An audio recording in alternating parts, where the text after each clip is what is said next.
အားလုံးပဲမင်္ဂလာပါခင်ဗျာ Red TV Show မှာပြန်လည်ကြိုဆိုပါရစေဒါကတော့နောက်ဆုံးရ Manchester United ရဲ့အပြောင်းရွှေ့သတင်းတူတွေပဲဖြစ်ပါတယ်အပြောင်းရွှေ့ရသည်ဟာလာမယ့်ဇွန်လ15ရက်တနင်္လာနေ့ဆိုလိုတာကနောက်ထပ်4ရက်အလိုမှာတင်စတင်ဖွင့်လှစ်တော့မှာဖြစ်ပြီးဒီနေ့အတွက်သတင်းတွေကတော့တကယ်ကိုစုံလင်လာပါတယ် United အသင်းဟာ Elliot Anderson နဲ့ပတ်သက်ပြီးအလွန်အရေးကြီးတဲ့ဆုံးဖြတ်ချက်တစ်ခုကိုချမှတ်လိုက်ပြီးဖြစ်ပါတယ်ကွင်းလယ်လူ2ဦးကို165တန်းပေါင်နဲ့ပြဤသက်ခေါ်ယူမဲ့အခြေအနေတွေကိုလည်းဖော်ပြနေကြပါပြီ Rashford ကတော့သူ့ရဲ့ Instagram ကိုရေးချင်းကနေဘာစီလိုနာဆိုတဲ့စာသားကိုတကယ်ပဲပြုတ်ပစ်လိုက်ပြီးဖြစ်ပြီး Tottenham, Chelsea နဲ့ Arsenal အသင်းတို့ကလည်းဒီ United တိုက်စစ်မှုကိုခေါ်ယူဖို့အတွက်အပြိုင်ဆိုင်ဖြစ်လာကြပါပြီအခုပဲသတင်းအချက်လက်အားလုံးကိုတစ်ခုချင်းစီဆက်ကြည့်လိုက်ရအောင်ဒီနေ့မှာ United ရဲ့အပြောင်းရွှေ့ချင်းကပ်ပုံကိုပုံဖော်ပေးခဲ့တဲ့ဆုံးဖြတ်ချက်ကနေစတင်ခြင်းပါတယ်ရိုးရိုးသားသားပြောရရင်ဒါဟာကစားသမားရှာဖွေရေးဌာနကနှစ်ပေါင်းများစွာအတွင်းချမှတ်ခဲ့တဲ့အလိမ်မပါနှဆုံဆုံးဖြတ်ချက်တွေကတစ်ခုဖြစ်ပါတယ် Manchester United အနေနဲ့ Elliot Anderson ကိုခေါ်ယူဖို့ကြိုးစားရကနေနောက်ဆုတ်ပြီးတခြားပြစ်မှတ်တွေကိုပဲဆက်လက်ရှာဖွေတော့မှာဖြစ်ပါတယ်အခြေအနေအပြည့်စုံကတော့အခုလိုပါ Manchester City အသင်းဟာ Nottingham Forest အသင်းရဲ့ကွင်းလယ်လူအတွက်106တန်းပေါင်နဲ့ကနဦးနှုတ်ကတိပြုကန့်လန့်ထားပြီးနောက်ထပ်ဖြစ်လာနိုင်ခြေရှိတဲ့အပိုစုကြီး15တန်းအပါဝင်စုစုပေါင်း120တန်းပေါင်ဝန်းကျင်ထိရှိနေတာဖြစ်ပါတယ် Forest အသင်းဘက်ကတော့သူ့ကိုရောင်းချဖို့အတွက် Premier League ရဲ့စံချိန်တင်ပြောင်းရွှေ့ခြင်းမျိုးရမှသာလက်ခံမှာဖြစ်ပါတယ်သူတို့ဟာအရှုပ်ပေးမှာမဟုတ်ပါဘူး Champions League ပြိုင်ပွဲမှာတစ်ခါမှကစားဘူးခြင်းမရှိသေးတဲ့ဘယ်လောက်ပဲအရေးချင်းရှိအသက်23နှစ်အရွယ်သာရှိသေးတဲ့ကစားသမားတစ်ယောက်အတွက် Premier Leagueတမိုင်းတစ်လျှောက်အကြီးမားဆုံးပြောင်းရွှေ့ခြင်းကိုသူတို့လိုချင်နေတာပါ United ဟာဒီကိန်းဂဏန်းတွေကိုလေ့လာခဲ့ပါတယ်။ Anderson ကိုယ်တိုင်ကလည်း Old Trafford ထက် Etihad စီပြောင်းရွှေ့ဖို့ပိုပြီးသဘောကျနေတာကို United ကသတိပြုမိခဲ့ပြီးနောက်ကြိုးကြောင်းစီရောပြီးရင်းချက်တည်ငြိမ်တဲ့ဆုံးဖြတ်ချက်တစ်ခုကိုချမှတ်ခဲ့ပါတယ်။ဒါဟာငါတို့ပါဝင်ရမယ့်တိုက်ပွဲမဟုတ်ဘူး။လက်ထွက်ခဲ့လိုက်တော့ဆိုပြီးတော့ပေါ့ဒီလိုဆုံးဖြတ်ချက်မျိုးချမှတ်ခဲ့တဲ့အတွက်ကစားသမားရှာဖွေရေးဌာနကိုကျွန်တော်အမှန်တကယ်ချီးကျူးချင်ပါတယ်။အကြောင်းကတော့အရင် Manchester United အသင်းဟောင်းသာဆိုရင်ဒီလိုမျိုးဈေးပြန်ပေးတဲ့စစ်ပွဲတွေကိုအသေးချာပဲဆွဲသွင်းခြင်းခံရမှာဖြစ်လို့ပါပဲ။2019ခုနှစ်တုန်းကအခြေအနေကိုပြန်တွေးကြည့်လိုက်ပါ United ဟာ Harry Maguire အတွက် Manchester City ထက်ဈေးပိုပေးခဲ့ပြီးနောက်ခံလူတစ်ယောက်အတွက်မထိုက်တန်တဲ့ကမ္ဘာ့စံချိန်တင်ပြောင်းရွှေ့ခြင်းကိုပေးချေခဲ့ပါတယ်။သူတို့ဟာ Fred အတွက်လဲဗန်နာရေးဆိုင်ရာအနေအရတွေကိုအကြောင်းပြချက်မရှိဘဲမြင့်တင်ခဲ့ကြသလို Alexis Sanchez အတွက်လည်းငွေကြေးတွေအလွန်ကြုံပေးခဲ့ကြပါတယ်။ United ဟာဗန်နာရေးရကြိုးကြောင်းစီလျော်မှုရှိမရှိဆိုတာထက် Manchester City ကိုအနိုင်ရဖို့အတွက်ပဲပြပြတလဲဖြစ်ပြီးမြန်မာနာရှီလန်တင်တဲ့ဆုံးဖြတ်ချက်တွေကိုအကြိမ်ကြိမ်ချမှတ်ခဲ့ပူပါတယ်။အဲ့ဒီလို Manchester United ပုံစံမျိုးကတော့ကုန်ဆုံးသွားခဲ့ပါပြီ။လက်ရှိစီမံခန့်ခွဲသူတွေကတော့ Anderson အတွက်120တန်းဆိုတဲ့ပမာဏကိုကြည့်ရှုခဲ့ပြီးManchester City ကအသာစီးရနေပြီဖြစ်ကြောင်းနဲ့ကစားသမားကိုယ်တိုင်ကလည်းသူတို့ကိုပိုသဘောကျနေတာကိုသတိပြုမိခဲ့ကငါတို့မှာဒီငွေတွေကိုပိုပြီးအကျိုးရှိသုံးစွဲနိုင်မဲ့နည်းလမ်းတွေရှိပါတယ်ငါတို့အနေနဲ့ဒီနွေရာသီမှာနောက်ထပ်ကစားသမား3ဦးသို့မဟုတ်4ဦးခေါ်ယူဖို့လိုအပ်နေတာပါ Manchester City ကိုပဲငွေတွေအလွန်ကြုံပေးပါစေငါတို့ကတော့အသင်းကိုပိုပြီးလိမ္မာပါးနှက်စွာတိစောက်သွားမှာဖြစ်ပါတယ်လို့ပြောခဲ့ပါတယ်ဒါဟာအကျိုးကြောင့်စီရောပါတယ်စီကံစနစ်လည်းရှိပါတယ်ဒါဟာရေရှည်သည်တက်ပြီးအောင်မြင်တဲ့ဘောလုံးကလပ်တစ်ခုကိုတိစောက်နိုင်မဲ့ဆုံးဖြတ်ချက်မျိုးအတိအကျပါပဲ Michael Carrick နဲ့ကစားသမားရှာဖွေရေးအဖွဲ့ကိုအပြည့်အဝအတိအမှတ်ပြုရမှာဖြစ်ပါတယ် United ကတော့ရှေ့ဆက်သွားနေပြီဖြစ်ပြီးသူတို့ဆက်လက်ချင်းကပ်မဲ့ပြစ်မှတ်တွေကလည်းတကယ်ကိုစိတ်လှုပ်ရှားစရာကောင်းလာပါတယ်ကဲဒါကတော့ဒီနေ့ရဲ့အပြောင်းရွှေ့သတင်းတွေကိုလွှမ်းမိုးထားပြီးလာမယ့်သတင်းပတ်အနည်းငယ်အတွင်းမှာလည်း United ရဲ့နွေရာသီကိုဆက်လက်လွှမ်းမိုးထားမဲ့သတင်းကြီးပဲဖြစ်ပါတယ် Give Me Sport ရဲ့ဖော်ပြချက်အရ Manchester United အနေနဲ့အခုခါမှာကွင်းလယ်လူ2ဦးကိုခေါ်ယူဖို့အတွက်သူတို့ရဲ့အာရုံစိုက်မှုအားလုံးကိုပုံဖော်ထားပြီးဖြစ်ပါတယ်အဲ့ဒီကစားသမားတွေကတော့ဘုံမောက်အသင်းက Alex Scott နဲ့ West Ham အသင်းက Matthias Fernandes တို့ပဲဖြစ်ပါတယ်သူတို့2ဦးအတွက်စုစုပေါင်းကုန်ကျစရိတ်ဟာ165တန်းပေါင်အထိရှိလာနိုင်ပါတယ်။ဒါကိုခဏလောက်တေချာစဉ်းစားကြည့်လိုက်ပါ။အီဒါဆင်ကိုခေါ်ယူဖို့အတည်ပြုပြီးသားဖြစ်တဲ့အပြင်နောက်ထပ်ကွင်းလယ်လူ2ဦးအတွက်165တန်းပေါင်ထပ်မံအသုံးပြုမှာဖြစ်ပါတယ်။ United ဟာဒီဘောလုံးကလပ်ရဲ့အဓိကကွင်းလယ်အင်ဂျင်ကိုပြန်လည်တိစောက်ဖို့အတွက်အားလုံးကိုပုံအောနေတာပါ။ပြည်လန်းကြောင်းနှစ်ခုစလုံးမှာဒီနေ့အတွက်ထူးခြားတဲ့သတင်းအခြေအနေတွေရှိနေတာကြောင့်တဦးချင်းစီအလိုက်ဆက်လက်လေ့လာကြည့်ရအောင်။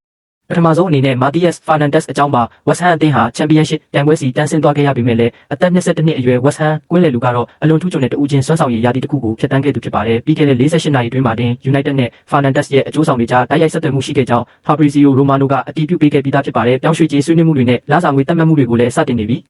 ဖြစ်ပါတယ် Fernandes အနေနဲ့ဒီနွေရာသီမှာ West Ham ကနေထွက်ခွာတော့မှတေချာကြောင်း Romano ကအတည်ပြုခဲ့ပြီးဘယ်အသင်းစီရောက်မလဲဆိုတာပဲမေးခွန်းထုတ်စရာရှိတော့တာပါဒီနေ့ရဲ့နောက်ဆုံးရသတင်းအရ West Ham အသင်းက Fernandes ရဲ့တန်ဖိုးကိုတန်း80ပေါင်ဝန်းကျင်ဖြစ်သတ်မှတ်ထားပြီးရောင်းချဖို့အတွက်အလောတကြီးဖြစ်မနေပါဘူးသူတို့ဟာပြီးခဲ့တဲ့နွေရာသီကတင်သူ့ကိုစောက်တန်ပတန်ကနေ38တန်းနဲ့ခေါ်ယူခဲ့တာဖြစ်ပါတယ်သူ့ရဲ့တန်ဖိုးဟာ10နှစ်လအတွင်းမှာတင်2ဆကျော်မြင့်တက်လာခဲ့တာဖြစ်ပြီးအချင်းရောင်းချရမယ့်ဗန်နာရေးဆိုင်ရာဖိအားမျိုးလည်းမရှိတာကြောင့် West Ham အနေနဲ့သူတို့အပြည့်အဝလိုချင်တဲ့တန်ဖိုးရတဲ့အထိစောင့်ဆိုင်နိုင်ပါတယ် United ကဒါကိုသိထားပေမဲ့လည်း Fernandes အနေနဲ့ Championship ကလပ်မှာဆက်ရှိနေမှာမဟုတ်ဘူးဆိုတာကိုလည်းကောင်းကောင်းသိပါတယ်သူဟာအရေးချင်းအလွန်ရှိပြီးရည်မှန်းချက်ကြီးမားသူဖြစ်တယ်လို့ဥရောပတလွှားကထိပ်တန်းကလပ်တွေရဲ့အပြင်းထန်စိတ်ဝင်စားမှုကိုလည်းခံနေရတာပါ PSG အသင်းကလည်းသူ့ကိုခေါ်ယူဖို့အတွက်ပြိုင်ဘက်ဖြစ်ရှိနေစေဖြစ်ပါတယ် Real Madrid နဲ့ Mourinho တို့ရဲ့အမည်တွေကိုလည်းထည့်သွင်းပြောဆိုနေကြပါတယ် United အနေနဲ့ဒီလူစီရင်ရဲ့အရှိဆုံးမှာရှိနေဖို့နဲ့အဲ့ဒီနေရာမှာပဲဆက်လက်ထိန်းထားဖို့လိုအပ်ပါတယ်တွက်လက်ပြီးအင်အားပြေဝကနီးစနစ်ပိုင်းကောင်းမွန်ပြီး Premier League မှာလည်းတက်တည်ပြပြီးသားဖြစ်တဲ့သူ့လိုအရေးချင်းမျိုးရှိတဲ့အသက်22နှစ်အရွယ်ကစားသမားတစ်ယောက်အတွက်တန်း80ပေါင်ဆိုတာကတော့အမှန်တကယ်ကြိုးကြောင်းစီရော်တဲ့ပြောင်းရွှေ့ခြင်းဖြစ်ပါတယ်အကယ်၍ United အနေနဲ့ Fernandes ကိုခေါ်ယူနိုင်ပြီးကိုဘီမီနူနဲ့အတူတွဲဖက်ကစားဖို့အီဒါဆင်ရဲ့ဘေးမှာထည့်သွင်းနိုင်မယ်ဆိုရင်တော့အဲ့ဒီကွင်းလယ်ဟာတကယ်ကိုထိပ်တန်းဆင်ဖြစ်လာတော့မှာပါအခုတစ်ခါမှာတော့တကယ်ကိုတိုက်ပွဲတစ်ခုဖြစ်လာမဲ့အခြေအနေကြောင်းပြောရမှာဖြစ်ပြီးဘုံမောက်အသင်းကသူတို့ရဲ့ရည်တည်ချက်ကိုရှင်းရှင်းလင်းလင်းပြသထားသလို United ကလည်းဒါကိုစမ်းသပ်ဖို့ပြင်ဆင်နေပါတယ်အသက်22နှစ်အရွယ်ဘုံမောက်ကွင်းလယ်လူ Alex Scott ကို United ကကိုဘီမီနူအီဒါဆင်တို့နဲ့တွဲဖက်ကစားနိုင်မဲ့စွမ်းရည်ထက်မြက်တဲ့နံပါတ်8ကစားသမားဖြစ်ရှုမြင်ထားတာပါဘုံမောက်အသင်းကသူ့ရဲ့တန်ဖိုးကိုတန်း80ပေါင်ဝန်းကျင်အဖြစ်သတ်မှတ်ထားပါတယ်အသင်းပိုင်ရှင်ပြီး ဖိုလီကတော့မယောင်းချင်ပါဘူးသူတို့ဟာလက်ရှိမှာစကော့နဲ့စာချုပ်တစ်ဆွေးနွေးမှုတွေပြုလုပ်နေပြီးလာမယ့်ရာသီမှာဥရောပပြိုင်ပွဲကစားရတော့မှာဖြစ်တာကြောင့်သူ့ကိုထိန်းသိမ်းထားနိုင်မှုအတွက်တကယ်ဆွဲဆောင်မှုမျိုးရှိနေတာဖြစ်ပါတယ်ဒီနောက်ဆုံးချက်ကတကယ်ကိုအရေးကြီးပါတယ်စကော့လိုကစားသမားတစ်ယောက်အတွက်ဖုံးမောက်အတင်းဥရောပပြိုင်ပွဲကစားရမှာကတင်းငယ်တဲ့အရာမဟုတ်ပါဘူးဒါဟာတိုက်ကြီးအဆင့်ဘောလုံးပြိုင်ပွဲပုံမကြီးမားတဲ့ပုံရိပ်နဲ့ပုံမကြီးမားတဲ့ပွဲစဉ်တွေကိုရရှိမှာဖြစ်တယ်လို့ဆိုလိုတာပါဒါဟာ United စီပြောင်းရွှေ့ဖို့အတွက်ထွက်ခွာခြင်းပေါ်တကယ်တုံ့ပြန်ခြင်းခုံမှုတစ်ခုဖြစ်လာနိုင်ပါတယ်ဒါပေမဲ့ United ဘက်မှာလည်းတုံ့ပြန်နိုင်တဲ့အချက်တစ်ခုရှိပါတယ်အဲ့ဒါကတော့ Champions League ပြိုင်ပွဲပဲဖြစ်ပါတယ် Michael Carrick ရဲ့စိတ်လှုပ်ရှားစရာကောင်းတဲ့ United လူငယ်အသင်းတစ်အောက်မှာဥရောပရဲ့ထိပ်တန်းပြိုင်ပွဲကြီးကိုကစားခွင့်ရမယ့်အခွင့်အရေးဖြစ်ပါတယ်ကမ္ဘာအကြီးမားဆုံးကလပ်အသင်းတွေကတစ်ခုမှတကယ်ပြန်လည်တည်ဆောက်မှုရဲ့အစိပ်ပိုင်းတစ်ခုဖြစ်လာနိုင်မယ့်အခွင့်အရေးလေဖြစ်ပါတယ်အသက်22နှစ်အရွယ်မှာတင်ဒါကထူးခြားဆန်းပြတဲ့အခွင့်အရေးတစ်ခုဖြစ်ပါတယ် United ဟာဒါကိုအကောင့်ထဲပေါ်နိုင်ဖို့အတွက်သူတို့ရဲ့အာရုံစိုက်မှုအားလုံးကိုပုံဝန်းနေပြီလို့သိရပါတယ်ဖုံးမောက်အသင်းရဲ့ညှဉ်းဆန်မှုတွေတန်း80ပေါင်တန်ဖိုးသတ်မှတ်ချက်တွေနဲ့စာချုပ်တစ်ဆွေးနွေးမှုတွေရှိနေတဲ့ကစား United ကတော့အကယ်၍သူတို့အနေနဲ့မှန်ကန်တဲ့နည်းလမ်းနဲ့မှန်ကန်တဲ့ PR မျိုးပေးနိုင်မယ်ဆိုရင်ဒီအပြောင်းရွှေ့ကဖြစ်လာနိုင်တယ်လို့ယုံကြည်နေပါတယ်ကွင်းလယ်လူနှစ်ဦးဖြစ်တဲ့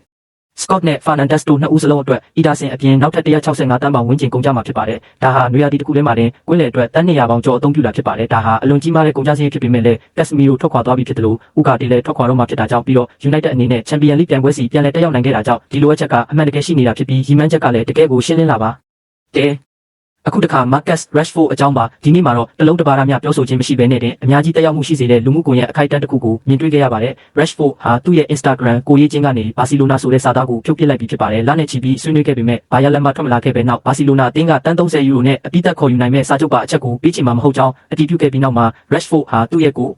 ိုရေးချင်းကိုတိတ်တဆိတ်အလွှတ်ပြောင်းလိုက်တာဖြစ်ပါတယ်ဘာစီလိုနာဆိုတာမရှိတော့ပါဘူးအဲ့ဒီခန်းကဏ္ဍကတော့ပြီးဆုံးသွားခဲ့ပါပြီ Fabrizio Romano ကတော့အတိအကျသတင်းထုတ်ပြန်ခဲ့ပါတယ်ဘာစီလိုနာတင်းဟာနောက်ထပ်9ရက်အတွင်းတက်တန်းကုန်ဆုံးတော့မယ့်စာချုပ်ပါသတ်မှတ်ချက်ကိုပေးချင်မှာမဟုတ်ပါဘူး Rashford ဟာ Manchester United စီတရားဝင်ပြန်လာရတော့မှာဖြစ်ပါတယ် United ဘက်ကလည်းသူတို့ရဲ့ရည်တည်ချက်ကိုရှင်းရှင်းလင်းလင်းပြသထားပါတယ်လာမယ့်ရာသီအတွက် Michael Carrick ရဲ့လူစည်းရင်းမှာ Rashford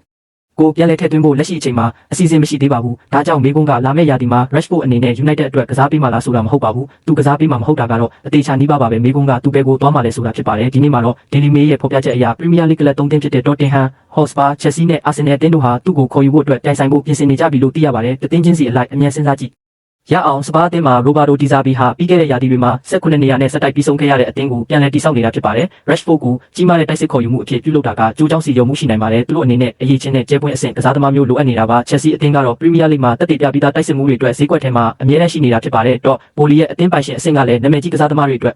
်ငွေကြေးသုံးစွဲဖို့ဝင်လေးချင်းမရှိကြောင်းပြသထားပူပါတယ်။ Rashford ကသူတို့ရဲ့ပုံစံနဲ့ကိုက်ညီမှုရှိနိုင်ပါတယ်။ Arsenal အသင်းကတော့အံ့အားသင့်စရာအကောင်းဆုံးဖြစ်နိုင်ပေမဲ့ Gabriel Jesus အနေနဲ့ထွက်ခွာဖို့ရှိနေတာကြောင့်နဲ့လက်တိုက်စစ်နေရာအတွက်မေကွန်းထုတ်စရာတွေရှိနေတာကြောင့် Rashford ရဲ့တိုက်ရိုက်ကစားဟန်နဲ့ Premier League အတွေ့အကြုံတွေကအာတီတာကို theory အရဆွဲဆောင်နိုင်မှုရှိပါတယ်။ Arsenal အသင်းအနေနဲ့ Bakayoko နဲ့ QB တို့အတွက်အစီအစဉ်တွေရှိနေပေမဲ့လည်းဒါဟာအသင်းစရာလမ်းကြောင်းတစ်ခုဖြစ်လာနိုင်ပါတယ်ရှင်းလင်းတာကတော့အဲ့ဒီဘာစီလိုနာစာချုပ်ပါအချက်ကတရားဝင်တက်တန်းကုန်ဆုံးသွားတာနဲ့ Rashford အတွက်ရွေးချယ်စရာတွေနေပါမှာမဟုတ်ပါဘူးသူဟာအသက်22နှစ်အရွယ်ရှိပြီဖြစ်ပြီး Premier League Champions ဆုရရှိဘူးသူအင်္ဂလန်လက်ရွေးစင်ကစားသမားတစ်ယောက်ဖြစ်တယ်လို့ပြီးခဲ့တဲ့နှစ်အနည်းငယ်အတွင်းရုန်းကန်ခဲ့ရလင့်ကစားအကယ်၍သူတာမှန်ကန်တဲ့ပတ်ဝန်းကျင်ကိုရှာဖွေနိုင်မယ်ဆိုရင်သူ့ရဲ့အကောင်းဆုံးဘောလုံးကစားသမားဘဝကအရှိမရှိနေစေဖြစ်ပါတယ်လာမယ့်သတင်းပတ်အနေငယ်အတွင်းအင်္ဂလန်တင်းနဲ့အတူကမ္ဘာဖလားပြိုင်ပွဲမှာကောင်းမွန်စွာဆွမ်းဆောင်နိုင်မယ်ဆိုရင်သူ့ရဲ့ဈေးကွက်တန်ဖိုးနဲ့ရွေးချယ်စရာတွေကိုတိတိတတ်တာပြောင်းလဲပြစ်နိုင်ပါတယ် United ကတော့ရာသီကြိုကာလမတိုင်ခင်မှာဒါကိုတန်တန်ရှင်းရှင်းဖြည့်ရှင်းနေတာပဲဖြစ်ပါတယ်သူ့အတွက်ကလပ်အသင်းတေရှာပေးဖို့လဆောင်ငွေစည်းရင်းကိုရှော့ချဖို့ဖြစ်နိုင်ရင်တင်းနဲ့ပြောင်းရွှေ့ခြင်းတစ်ခုရရှိဖို့နဲ့ရှေ့ဆက်သွားဖို့ဖြစ်ပါတယ်ဒါကိုစောစောစီးစီးဖြည့်ရှင်းနိုင်လေအားလုံးအတွက်ပိုကောင်းနေဖြစ်ပါလိမ့်မယ်အခုခါမှာအာယုံဆိုင်မှုအားလုံးက Scott နဲ့ Fernandes တို့စီမှာရောက်ရှိနေတယ်ဆိုပေမဲ့ Sandro Tonali ဟာလည်း United ရဲ့ဖြစ်လာနိုင်ခြေရှိတဲ့ပြစ်မှတ်တစ်ခုအဖြစ်ရှိနေစေဆိုတာကိုမေ့ထားလို့မရပါဘူးဒီသတင်းပတ်အစောပိုင်းကထွက်ပေါ်ခဲ့တဲ့သတင်းတွေအရ United အနေနဲ့ Newcastle ကနေအီတလီကစားသမားကိုတန်း100ပေါင်နဲ့ခေါ်ယူဖို့အတွက်သူတို့ရဲ့အပြောင်းရွှေ့စံချိန်ကိုချိုးဖျက်ဖို့အဆင်သင့်ရှိနေကြောင်းသိရပါတယ် Newcastle ရဲ့စီမံခန့်ခွဲသူများကလည်းအတွင်းပိုင်းရာသူ့ရဲ့ထွက်ခွာမှုကိုမျှော်လင့်ထားကြပါတဲ့သူ့ရဲ့အကျိုးဆောင်ကလည်းစူပလာစိန်ခေါ်နိုင်မဲ့ကလပ်အသင်းတစ်ခုစီပြောင်းရွှေ့နိုင်ဖို့အတွက်တက်ကြွစွာကြိုးပမ်းနေတာဖြစ်ပါတယ်။ United အနေနဲ့အခုခါမှာ Scott နဲ့ Fernandes တို့ကိုဦးစားပေးနေပုံရတာကြောင့်ဒါဟာ Tonali ကိုခေါ်ယူဖို့မဖြစ်နိုင်တော့ဘူးလို့ဆိုလိုတာလားမဟုတ်ပါဘူး။အဲ့ဒီလိုမဟုတ်ပါဘူး။အကယ်၍ဥကာတေကိုကောင်းမွန်တဲ့ဈေးနှုန်းနဲ့ရောင်းချနိုင်မယ်ဆိုရင်ဆက်စည်းကိုရောင်းချနိုင်မယ်ဆိုရင်ဘန်နာရဲ့အခြေအနေကတတိယမြောက်ကွင်းလယ်လူကိုခေါ်ယူခွင့်ပြုမယ်ဆိုရင် Tonali ဟာ Carrickအနေနဲ့အမှန်တကယ်သဘောကျနေစေအမည်တစ်ခုဖြစ်ပါတယ်။ Newcastle မှာရှိတဲ့သူ့ရဲ့အခြေအနေကလည်းမြန်မြန်ဆန်ဆန်ပြီးဆုံးသွားမှာမဟုတ်ပါဘူး။ United အနေနဲ့ကွင်းလယ်လူ2ဦးသို့မဟုတ်3ဦးထိသွားမလားဆိုတာကတော့လာမယ့်သတင်းပတ်အနေငယ်အတွင်းထွက်ခွာမဲ့သူတွေရဲ့အခြေအနေပေါ်မှာအများကြီးမူတည်နေမှာဖြစ်ပါတယ်။မန်နူရဲ့ဥကာတီနဲ့ပတ်သက်ပြီးအမြန်သတင်းအခြေအနေအရ United ဟာရန်ပုံငွေနဲ့လစာငွေတွေလျှော့ချနိုင်ဖို့အတွက်ဒီနွေရာသီမှာသူ့ကိုရောင်းချဖို့အလွန်လိုလားနေပါတယ်။ဥကာတီဟာပြီးခဲ့တဲ့ရာသီက United မှာတက်ရောက်မှုအနေငယ်သာရှိခဲ့ပေမဲ့ဥရုဂွေးဂျာစီနဲ့ကစားတဲ့အခါမှာတော့ပိုပြီးကောင်းမွန်စွာဆွမ်းဆောင်ထားနိုင်တာဖြစ်ပါတယ်။အကယ်၍သူ့ရဲ့ကမ္ဘာဖလားပွဲစဉ်တွေကအားကောင်းမယ်ဆိုရင်ဒါဟာ United အတွက်တင်းတင်းနဲ့ဈေးနှုန်းနဲ့ဝယ်ယူမဲ့သူကိုရှာဖွေနိုင်ဖို့အကောင်းဆုံးမျှော်လင့်ချက်ဖြစ်လာနိုင် ပါတယ်စီမံခန့်ခွဲသူတွေကတော့သူ့ရဲ့စွမ်းဆောင်ရည်ကိုအနီးကပ်စောင့်ကြည့်နေပြီးဈေးကွက်ထဲမှာသူ့ကိုယ်သူပြသနိုင်ဖို့မျှော်လင့်နေကြပါတယ်။ဦးကားတွေအတွက်ကောင်းမွန်တဲ့ဈေးနှုန်းတစ်ခုရရှိဖို့ဆိုတာအဆင်မပြေခဲ့တဲ့ကစားသမားတစ်ယောက်ကိုရှင်းထုတ်ဖို့တင်မဟုတ်ပါဘူး။ဒါဟာ United အနေနဲ့ Scott နဲ့ Fernandes တို့ကိုခေါ်ယူမဲ့လမ်းကြောင်းအတွက်ရန်ပုံငွေထောက်ပံ့နိုင်မဲ့အခြေအနေနဲ့တိုက်ရိုက်ဆက်ဆက်နေတာဖြစ်ပါတယ်။ထွက်ခွာမဲ့သူတွေစီကနေငွေကြေးပုံမရရှိလေလေသူတို့အလိုရှိတဲ့ပြစ်မှတ်တွေကိုပုံမပြအင်းပြင်းထန်ထန်ချင်းကပ်နိုင်လေလေဖြစ်ပါလိမ့်မယ်။